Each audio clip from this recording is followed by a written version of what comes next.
Aku menikah dengan jin tampan setelah sakit hati gagal nikah dengan calon suamiku dan keluargaku dipermalukan oleh keluarga dari calon suamiku. Perkenalkan, namaku Kinanti dan ini kisahku.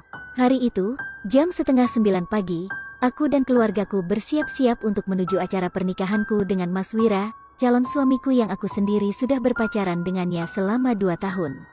Anehnya, tidak ada dari keluarga Mas Wira yang datang menjemputku untuk mengantarku agar dirias atau diajak dulu ke acara tasyakuran pernikahan dari semalam. Bahkan tetangga yang lewat seperti mau kondangan ke tempat Mas Wira pun tidak ada yang mampir ke rumahku atau sekadar mengucapkan selamat kepadaku atau keluargaku karena akan menikah. Bahkan beberapa hari yang lalu, ibu dari Mas Wira yaitu Bu Asih berpesan padaku agar datang jam 9 saja, katanya acara akadnya diundur jadi jam 1 siang. Aku pun hanya bisa menyetujui saja, apalagi keluargaku tidak mengeluarkan uang sepeserpen untuk pernikahan ini mengingat kami keluarga yang sangat miskin, bahkan untuk makan sehari-hari, kadang ibuku harus utang beras ke warung atau tetangga. Bapakku yang sangat senang aku menikah dengan Mas Wira yang merupakan anak juragan bawang yang terkenal kaya sampai ngomong ke banyak orang yang ditemuinya bahwa anaknya bakal dinikahi dengan mahar 50 juta, yang mana mahar itu permintaan bapak sendiri yang gila harta ingin cepat kaya tapi males kerja. Bapakku yang bernama Pak Hasan juga sempat meminta ke Wira dan keluarganya ketika melamarku agar selain memberi mahar 50 juta, juga membelikan motor baru untuk bapak dan merenovasikan rumah kami. Mas Wira sempat kaget mendengar permintaan bapak, padahal aku dan ibu hanya minta pernikahan yang sederhana dan mahar yang biasa saja, tapi bapak sangat berhayal ingin bisa kaya dari menikahi anak juragan bawang itu. Tak hanya Mas Wira yang kaget, orang tua Mas Wira juga dibuat kesal oleh bapakku yang seolah memanfaatkan status bapaknya Mas Wira yang terkenal kaya. Bapak dari dulu memang seperti itu, ingin cepat kaya tapi dengan cara instan, tidak suka bekerja, bahkan di rumah yang kerja itu ibu, aku dan kedua adikku. Bapak kerjaannya hanya ngopi dan tidur, itu pun ngopinya ngutang di warung. Jam pun menunjukkan hampir jam 9. Aku dan keluargaku berjalan menuju rumah Mas Wira. Kami sedikit aneh melihat tetangga dan orang desa yang melihat kami berjalan seperti tertawa melihat kami. Sampai di rumah Mas Wira, kulihat bapak dan ibu Mas Wira seperti sedang menerima tamu yang datang. Aku pun bertanya-tanya dalam hati lalu siapa yang bersanding di pelaminan jika sudah banyak tamu berdatangan. Betapa terkejutnya aku, yang duduk di sebelah Mas Wira adalah saudari sepupuku sendiri yaitu Citra anak dari pamanku. Bapak yang terkejut mengetahui gagalnya pernikahan kami pun marah pada orang tua dari Mas Wira. Bu Asih ibu dari Mas Wira berkata, "Wah baguslah kalau kalian datang. Maaf ya Kinan, Wira tidak jadi menikahi kamu. Dia lebih memilih Citra sepupumu yang menurut kami lebih cocok bersanding dengan Wira."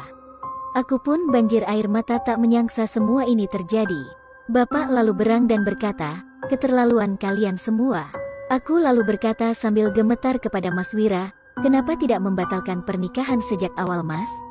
Kenapa begitu tajam pisau yang kau tancapkan di hatiku?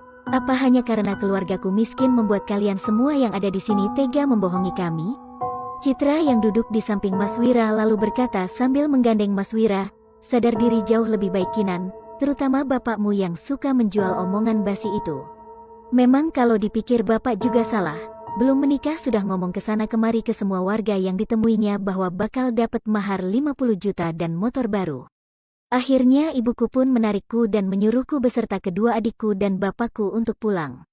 Aku juga menarik tangan bapak untuk pulang, percuma juga marah-marah, karena akad nikah pun sebenarnya sudah terlaksana. Aku pun ketika pulang langsung keluar ke belakang rumah menuju hutan desa yang berada beberapa meter dari rumah. Ibu bertanya aku mau kemana dan bilang jangan sampai melakukan hal bodoh. Aku pun hanya bilang, aku ingin menenangkan diri, bermain dengan alam, karena berteman dengan manusia terkadang membuat luka. Ibu pun membiarkan karena pasti tahu sekali betapa sakit hatinya aku. Di rumah, bapak malah marah-marah. Ibu lebih marah lagi dan berkata ini gara-gara bapak meminta macam-macam ke Wira dan keluarganya serta ngomong ke semua warga yang ditemuinya bahwa dirinya bakal mendapat mahar 50 juta, akhirnya gagal nikah. Bapak malah tidak mau disalahkan, lalu menyalahkan Kinan yang bodoh karena bisa kalah dari Citra dan bapak bilang merasa malu. Rima adik pertamaku lalu berkata, "Bapak masih gak sadar kesalahan bapak?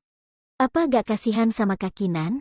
Bapak lalu berkata, "Gagal jadi orang kaya, gagal sudah memegang uang banyak. Kirana adik kedaku yang terakhir kata, kalau mau uang bapak kerja sana. Bapak malah berkata, punya anak 3 sudah bisa kerja menghasilkan uang, kenapa harus bapak juga yang kerja? Ucapan bapak membuat orang yang mendengarnya menyakitkan hati. Di tempat lain yaitu di hutan desa, aku yang sedih pun berpikir bagaimana ini, pasti semua orang membicarakan keluargaku sekarang. Aku yang galau dan merenung pun sampai tertidur di bahan pohon beringin tua di hutan belakang rumahku. Aku bahkan sampai sempat bermimpi bertemu pria tampan yang lebih tampan dari Wira. Karena sudah sore aku pun pulang ke rumah.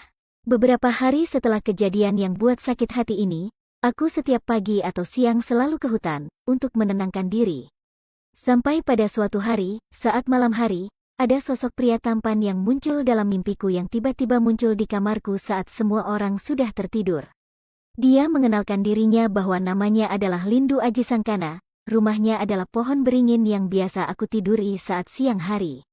Aku yang kaget berkata, penunggu, artinya kau hantu, aku mohon jangan menggangguku. Lindu lalu tersenyum dengan wajahnya yang tampan mempesona lalu berkata, jangan takut Kinan, aku bukan hantu, aku adalah jin penunggu kawasan hutan belakang rumahmu ini. Senyumannya membuatku terdiam sejenak. Lindu lalu berkata, temui aku besok di pohon beringin, aku akan menunggumu di sana. Lindu pun dalam sekejap menghilang diiringi angin yang berhembus menembus kulitku. Besok paginya, aku pun menuju ke hutan lagi. Aku bilang pada ibu jika ingin menenangkan diri. Sampai di beringin di hutan belakang rumah, entah kenapa tempat ini terasa nyaman bagiku. Tiba-tiba dari belakang ada yang memanggilku. Ternyata sosok Lindu yang semalam muncul. Aku pun langsung bertanya siapa kamu? Dia lalu menjawab sambil membentangkan kedua tangannya, namaku Lindu Aji Sangkana, panggil saja aku Lindu, pohon beringin ini adalah rumahku. Betapa kagetnya aku tiba-tiba sudah berada di sebuah istana berlapis emas. Bahkan ada banyak prajurit dan perempuan memakai pakaian kebaya seperti zaman kerajaan. Aku lalu bertanya, tempat apa ini? Lindu menjawab, istanaku, aku adalah raja di hutan ini. Aku lalu bertanya, raja? Aku memang tahu hutan ini angker, tapi tidak pernah melihat penghuni hutan ini, apa kamu akan membunuhku? Lindu tertawa mendengar ucapanku. Lalu duduk di singgasananya dan berkata, aku hanya ingin berteman denganmu, aku tahu kesakitan apa yang sedang kau rasakan saat ini. Perkataannya membuatku terdiam.